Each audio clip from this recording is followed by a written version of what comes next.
mag-play na tayo. So I'm gonna show you my room. Dito kami nagluluto pag ihaw yan. Matadaanan natin ba? Ihaw dyan. Tapos ang aming mga guest rooms. Yan, guest room yan. Yung ba? Tambayan. Wow, Sal. Ang laki naman compound. Compound talaga. Malaki. I'm rich. Kita mo. Ano naman yan, oh, bed. Yan ang bed.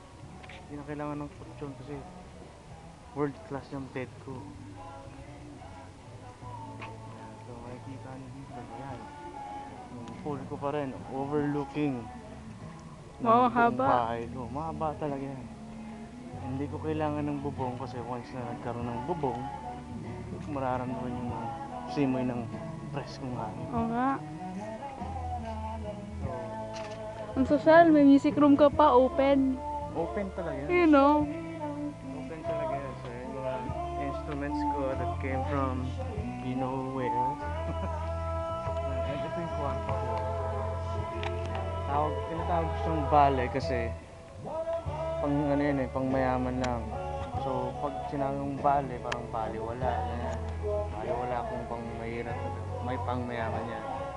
May sinehan yan sa loob. Okay. Dito ako nagpapahilo.